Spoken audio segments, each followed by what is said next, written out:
Bonsoir chers amis, à présent nous évoluons, n'est-ce pas, dans notre série de vidéos concernant les réseaux. Nous verrons à présent la gestion des noms, ok? Lorsque je parle de nom, sûrement vous pensez à nom de domaine, effectivement. Et nous verrons donc comment est-ce que ça se passe un peu, ok, sur les systèmes Linux. Alors, si vous vous rappelez, dans l'une de nos précédentes vidéos, je vous disais qu'après le arroba, c'est le nom de votre disons de votre système ou bien de la machine sur laquelle vous avez installé votre système Linux. Ok. Donc pour le voir, on peut également afficher le contenu. Ok, 4etc. On peut afficher le contenu de ce fichier. Vous voyez. Donc dans etc hostname également on a donc ce nom de votre ordinateur. Ok. On peut également le modifier. On peut le modifier avec la commande hostname control, ok, et là on peut faire un set hostname comme ça, et puis on peut dire par exemple Tiafros si vous voulez, voilà, ok. Vous voyez que là maintenant le nouveau nom c'est Tiafros, vous voyez, ok. Mais là, ce que vous remarquez, c'est qu'il n'a pas pris en considération sur le prompt. Ok, ce sera au redémarrage que sera pris effectivement. Ok, donc là, c'est un nom statique. Il est configuré de manière statique. Donc, Tiafos, c'est un nom statique. Ok, maintenant, on peut faire ceci. On peut aussi configurer ce qu'on va appeler un pretty name. Un pretty name qui permet, vous voyez que là, on peut fixer un nom qui a des caractères spéciaux. Ok, mais avec la première commande, avec cette commande, si on ne pourra pas le faire. Et là, pour le faire, on peut utiliser l'option pretty set hostname. Ok, et puis là, on peut dire, je sais pas, n'importe quoi, on peut dire merci. Ok, et là, vous voyez ici, vous remarquez que le fichier configuration n'a pas modifié. Ça veut donc dire quoi? Que ce pretty name, en fait, c'est comme un alias ou bien une sorte de description, ok, pour permettre d'écrire le nom de l'ordinateur. On peut également faire ceci. On peut configurer plutôt ce qu'on appelle un transient name, ok, avec cette option, ok, set name. Et puis là, on va mettre quelque chose. Voilà. OK.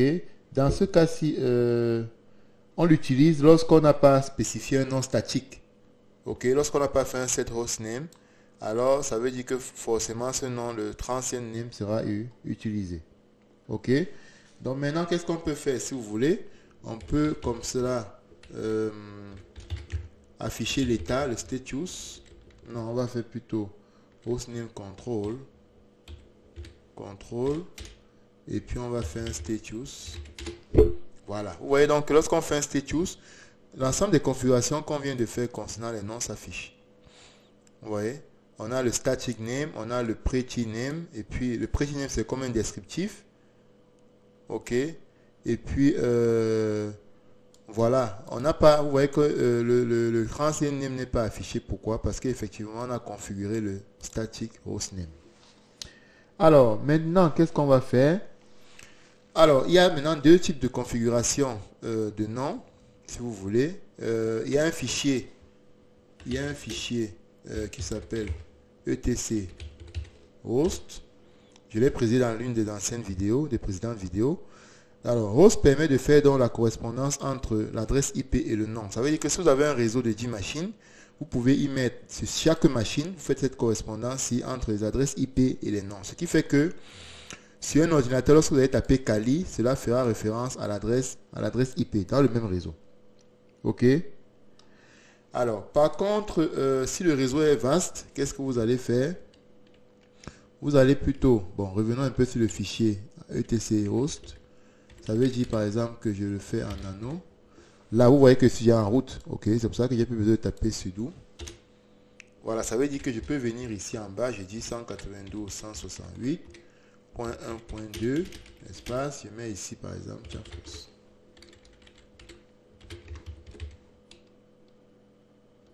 Voilà, et puis je fais CTRL O, je valide.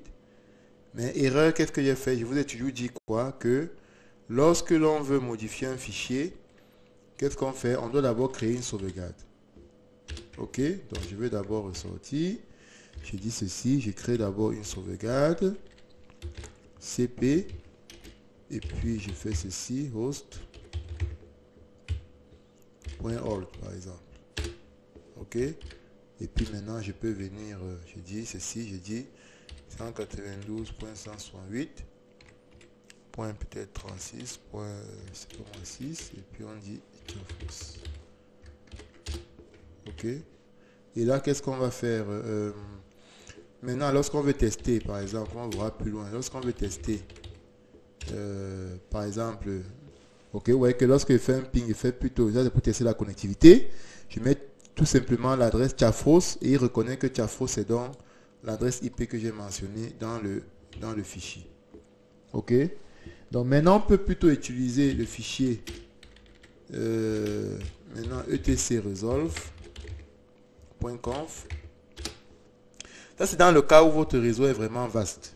Ok. Dans ce cas, lorsque vous serez ici, qu'est-ce que vous faites? On peut dire name server espace. Je dis par exemple que mon nom de mon serveur de DNS sur qui je veux m'appuyer, c'est le 8.8.8.8. Bon, généralement, ça correspond à Google. Ok. Je peux ajouter encore un name server pour dire que si le premier serveur n'est pas disponible, je peux également utiliser le second. Ok, je peux dire ceci, 8.8.4.4 par exemple. Ok. Et là, j'enregistre. Et chaque fois que je veux utiliser les noms de domaine, alors on fera référence à soit mon fichier host ou bien à ce fichier resolve.conf. Ok. Donc, je ne vais pas enregistrer ceci puisque je n'ai pas créé une sauvegarde. Voilà. Maintenant, si on ne trouve pas de serveur DNS dans le réseau, dans votre réseau, s'il n'y a pas de serveur DNS, alors qu'est-ce que vous faites? Tout simplement, chers amis, vous pouvez ici spécifier le domaine. Vous pouvez dire domaine. Ok, domaine par exemple, je dis sicomai.com. Ok, et puis je peux dire également search. Ok, je dis par exemple sky.smartedu.business.com. Ok, ça veut dire quoi? Ça veut dire que maintenant la recherche, si jamais il n'y a pas de serveur DNS dans votre réseau local, la recherche sera faite à l'endroit de ce domaine, sicomai.com, qui est hébergé quelque part, et ce quelque part a un serveur DNS qui prendra le relais pour faire la fouille. Et là, je veux dire donc que c'est également, disons qu'il y a un serveur de recherche de relais. Ok, si jamais ce serveur DNS ne donne pas une réponse, alors on se réfère donc à ce serveur de recherche, serveur DNS de recherche. Voilà, donc, chers amis, à vous de prendre la main maintenant. Voilà ce que j'avais prévu pour vous. Ok, concernant la gestion de noms. Ok. Alors, maintenant, ce qui est important, c'est quoi? C'est qu'il y a un fichier très important, nano, je vais l'afficher, vous voyez. Nano /etc switch. On va dire ns switch. Voilà. Alors, vous verrez ici qu'il permet, en fait, c'est un fichier qui permet de faire un switch, c'est-à-dire une permutation qui permet d'indiquer l'ordre dans lequel on peut exécuter, n'est-ce pas, certains services. Ce qui nous intéresse ici, là, c'est quoi? C'est le service host. Ok? Oui, donc host ici, dans ce service-ci, on voit que il y a file d'abord, ensuite viendra DNS. Ça veut dire que quoi, chers amis? Ça veut dire seulement que lorsque on veut faire une recherche suivant le nom, lorsqu'on tape par exemple ping google.com, alors qu'est-ce que le système va faire? Il vient ici dans ce fichier, il dit on va commencer par chercher la correspondance dans le fichier /etc/host, puisque c'est file ici. Si on ne trouve pas la correspondance, qu'est-ce qu'on fait? On va donc venir maintenant dans DNS Si on ne trouve pas la correspondance, qu'est-ce qu'on fait? On cherche donc dans le hostname qu'on a configuré au départ. Vous voyez que là, ça fixe dans l'ordre dans lequel on va donc faire la recherche. Vous voyez que c'est très puissant. Donc voilà un peu. Vous pouvez changer. Alors, si vous voulez donc que, par exemple, que la recherche se fasse d'abord par un serveur DNS qui est fouillé, qui est recherché, alors vous commencez par DNS avant file. OK? Mais si vous avez un serveur DNS local, OK, dans votre réseau, alors vous mettez dans file d'abord parce que effectivement, non, vous mettez DNS, OK, vous mettez le DNS avant de mettre file. Sinon, si vous avez fait la correspondance dans le fichier /etc/host, alors vous mettez file au début parce que vous savez qu'il va trouver forcément cette correspondance. Cela optimise également la recherche. Voilà, donc chers amis, à vous de prendre la main maintenant. Vous avez toutes les informations, je pense, hein, concernant la configuration des noms. Je crois que j'ai été très explicite. À vous de prendre la main, de faire certains petits tests et vous verrez que ça marche et que la vie est belle.